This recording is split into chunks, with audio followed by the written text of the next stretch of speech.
¡Deténganlo! Bueno, vamos a hablar un poco sobre los movimientos de anteversión, retroversión, flexión, extensión de la cadera y de la pelvis y cómo esto influye en el swing, ¿sí? Primero tenemos que definir qué es el movimiento de flexión, cuál es el movimiento de extensión. En el swing nosotros vemos que básicamente está compuesto por dos movimientos. El movimiento de flexión de la cadera cuando vamos hacia abajo en la fase excéntrica, que la pesa está colgando en nuestras manos, y después tenemos una fase, por así decirlo, más activa, que es la fase de extensión, que es mediante la extensión de la cadera y con la ayuda un poco de las piernas logramos elevar la pierna. Cuando la pelvis se flexiona hacia adelante, si el torso se mantiene alineada con la pelvis, que es lo que sucede en el swing, como vimos en los videos anteriores, las curvas de la columna no se afectan, se mantienen igual, porque el movimiento lo estoy produciendo desde las caderas. Lo mismo cuando me extiendo. Cuando yo me extiendo y voy hacia atrás, las curvas se mantienen igual. Ahí estamos definiendo lo que es la flexión y lo que es la extensión cuando vamos para arriba. Para entender un poco los movimientos de anteversión y retroversión, son similares, lo que cambia es que el torso no se mueve. Cuando yo llevo la cadera hacia la flexión, si dejo el torso en el lugar, lo que sucede es que la pelvis bascula hacia adelante y lo que sucede es que aumenta la lordosis en la zona lumbar, o sea, el arco que naturalmente tiene esta zona, como ya hablamos, se pronuncia mucho más cuando yo realizo la anteversión y este arco aumenta.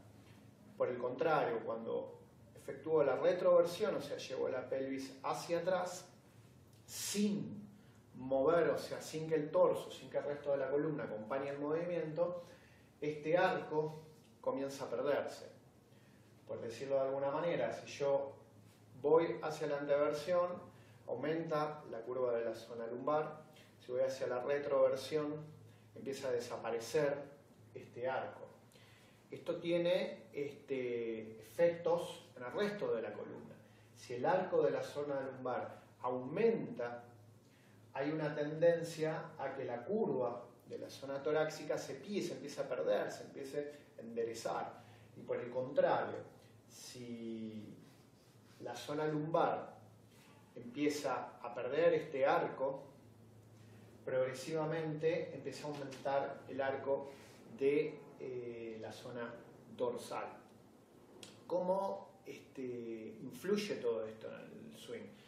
Ya está más o menos claro que el movimiento de la pelvis, si está combinado con el torso o no está combinado con esto, afecta definitivamente en las curvas que tenemos en nuestra columna. Y como ya hemos hablado, nuestro objetivo es respetar estas curvas, hacer el movimiento exclusivamente desde la articulación de la cadera.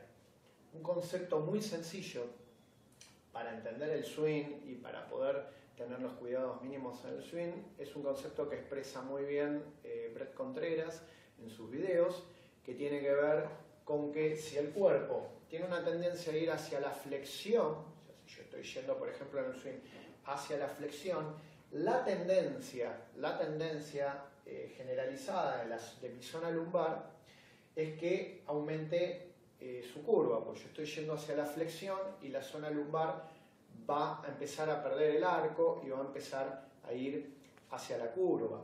Si por el contrario yo voy hacia un movimiento de extensión, como cuando voy con el swing hacia arriba, la zona lumbar, el arco lumbar va a aumentar considerablemente.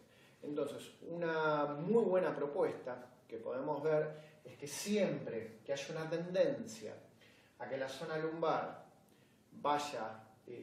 se redondee, aumente su curva y pierda su arco, tratar de, por decirlo de alguna manera, tratar de enfrentar esta situación o tratar de contener esta situación con una anteversión de la pelvis. Entonces, de esta manera podemos contener la zona sin que pierda su curva natural.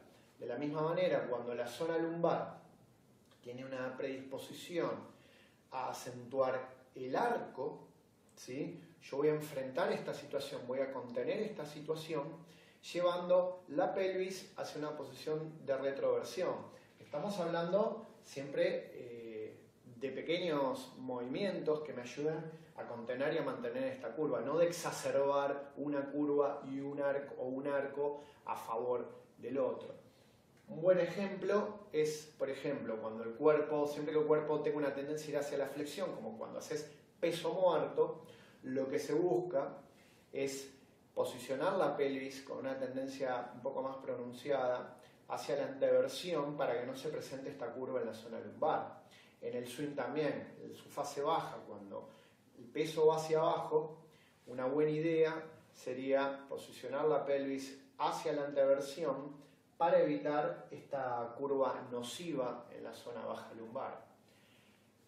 En lo que tiene que ver en movimientos de extensión, por ejemplo, si vos tenés un empuje de cadera, está yendo hacia la extensión de la cadera, el comportamiento de la zona lumbar va a querer arquearse un poco más. Entonces una buena idea es llevar la pelvis hacia la retroversión para poder mantener la curva natural. También pasa en el press, por ejemplo, si estás empujando peso para arriba, está yendo hacia la extensión, la zona lumbar va a tener muchísimas ganas de arquearse un poco más, ¿sí? Entonces una buena idea es contener toda esta acción con una pequeña retroversión de la pelvis que te dé más fijación y que te permita que no se exacerbe este arco que, como ya todos sabemos, puede ser perjudicial para los discos intervertebrales, puede ser perjudicial también para la coordinación general.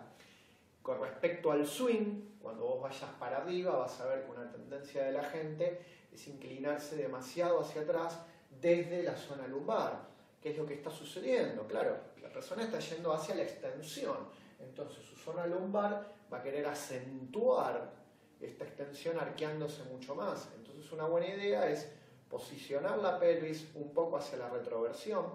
Esto va a hacer que con los glúteos puedas contener mucho más la acción y hacer la acción más eficiente y más segura. Otro ejemplo es cuando haces la estocada. Cuando vos haces la estocada, la pelvis está yendo, la cadera está yendo hacia la extensión.